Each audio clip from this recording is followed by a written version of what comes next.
Hey guys, what's going on? I'm Tyler. I'm Jacob. And we're going to be doing a little story time today. Today we're going to be talking about how we got into the paranormal, how we together got into the paranormal, and that's it. This is going to be a two-parter. We're going to talk about me and us together, and then Jacob's got a lot more of an interesting story and a lot longer one, so that'll be a whole separate part of itself. Coming soon. Coming soon. We don't know when. Probably later on, but we'll figure that out. So we've posted one investigation so far, and we have a bunch more coming up, but maybe a few of you are wondering, how do we get to know each other, and how do we enter the world of paranormal together as well? And that's what we're going to touch on Today. Back in the wee years of our middle school days, we would watch a lot of television, and that included the Sci-Fi Channel and the Discovery Channel. And if you may know, about 10 years ago on those channels, there was a lot of paranormal and just oddity channels and shows to watch. Not channels, but shows. Just shows on those channels. We used to spend hours on the home phone calling each other while watching Ghost Hunters or like Destination Truth. Like, we'd come home from middle school, yo, Ghost Hunters is on, and we'd call each other and just watch it and like be like, this is the coolest thing ever. And that was back when there was fact and fake paranormal files. So there was even that of like, not even just ghosts, but just straight up like anything paranormal. So like Jersey Devil, different things like that. Like mythical creatures. Yeah, like just anything like that. And Bigfoot was a big thing. We used to, skunk ape. The skunk ape was something that we tried to investigate for ourselves down in Florida. So many times. We did not find anything. Never found the skunk ape. Also, we probably wouldn't find it in a residential neighborhood woods, but future video maybe. So we met in the 6th grade. We were in the same Boy Scout troop together, and then we went to the same middle school, same high school, and same college. Been friends since then. Non-stop. Yeah. So yeah, we've been friends since middle school. We've liked essentially all the same things. Loved anything paranormal, anything ghost related. We've done plenty of little investigations. And we've done plenty of little investigations around our parents' houses back in the day, but we recently have decided to take it to the next level and actually do real investigations where there are supposed hauntings and ghosts nearby. With real equipment. Yes, that too. We have a little bit of money now. Yeah. So back in the day during our little small investigations, it was legitimately just a camcorder and flashlights. We didn't know anything about any investigations because obviously the bar is so high with professional investigations where back when we're middle school, high school age, we don't have the ability to do any of that.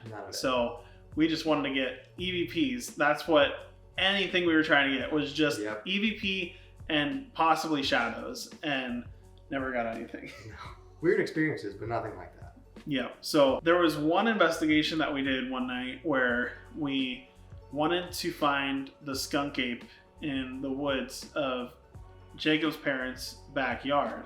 So it's a very wooded area near a creek, and we set up a tent. Out, right? Yeah, we set up a tent, and literally it was a group of friends. We went into the woods with flashlights, cameras, walkie-talkies. We were professional at that point. Walked into the woods, and somebody heard a branch creak or snap, not creak.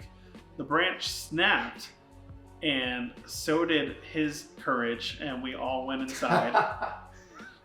And that investigation ended there. It wasn't us. We were very brave. We were ready to go back, which led us to our next investigation after that, of investigating Jacob's house, because Jacob's house is haunted. For sure, no doubt. We will investigate that one day. But I was locked in the attic because that's where apparently it was haunted. I don't remember how you got locked in there.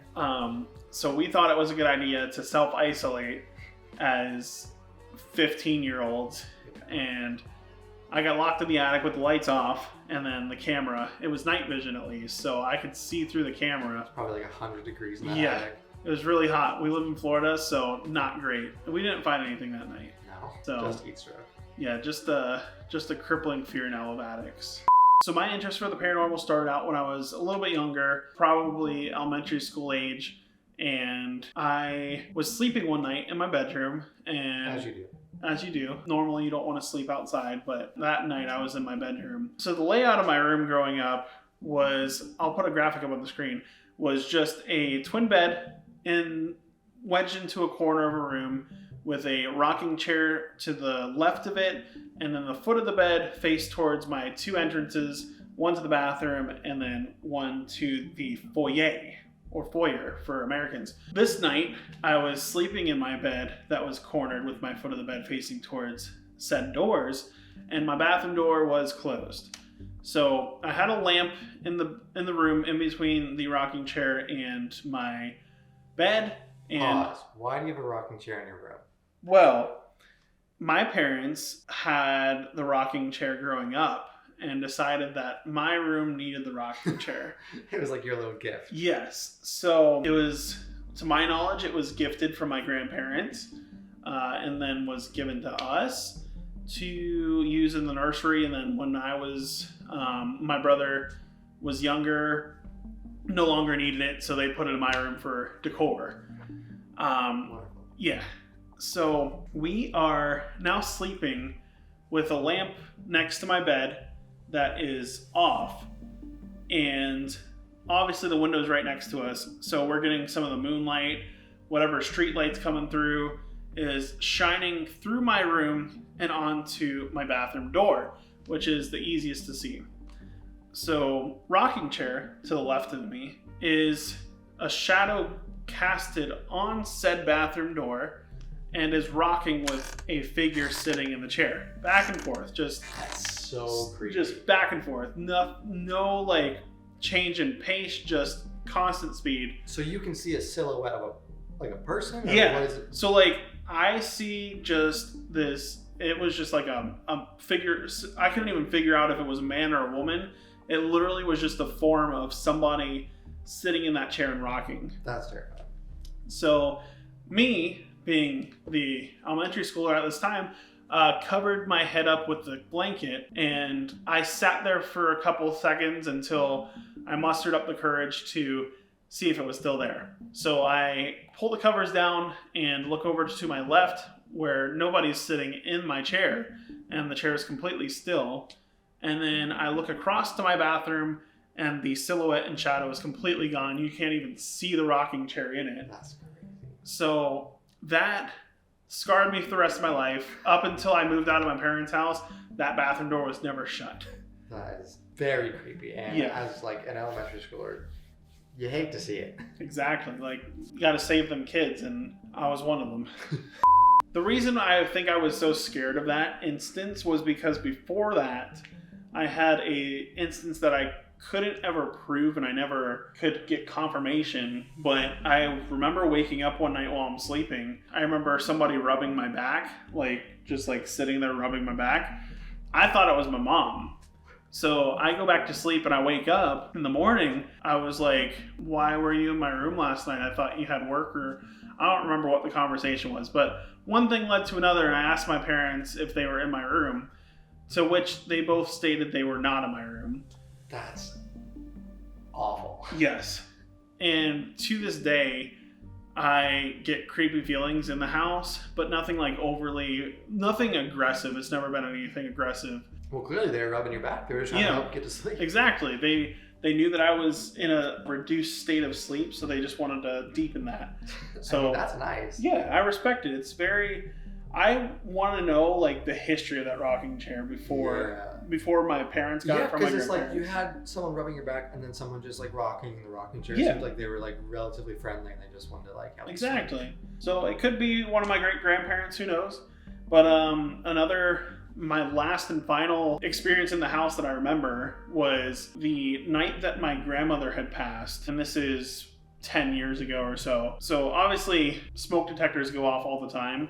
So it's not the biggest thing for it to beep just to let you know that the battery is dead. This smoke detector just started beeping, like letting you know that the battery is dead. Same night that my grandmother passed. And then after that night, it never beeped again until the battery died like months later. And the battery had just recently been replaced because this smoke detector was a pain in the butt to get to. My parents' house has vaulted ceilings, and you have to get a full ladder to reach that smoke detector. You can't just reach it from the ground. It went off this one night and didn't go off for months after that until the battery was actually dead. So it could be a coincidence. Maybe it was just a... So like it just went off the night that she passed, Yeah. and then it stopped going off? Yeah, it just like was beeping, like it's intermittent beeping in between like every 30 seconds or so, or however long it is. And then when we woke up in the morning, it wasn't beeping anymore, and it was still active because the lights were on in it. So it just stopped beeping on us. That's strange. It was. That's the last experience that I had with an actual physical experience. Now, obviously, I've had incidences where I've felt heavy presences and whatnot in other places that I've traveled to, but nothing that really dives into anything more than just feelings. So that's my story. That's what set you off. Yeah. Got you interested. Hello? Welcome to the video. I'm sorry. All right, so we're gonna go ahead and end this video now since we've been rambling on for like 10 plus minutes. Who do you think was rubbing his back? Let us know down in the comments what you think. Comment below if we should investigate the rocking chair. Yes. All right, so we're gonna go ahead and end this one here. We'll see you guys in the next one. Deuces. Peace out. A-Town.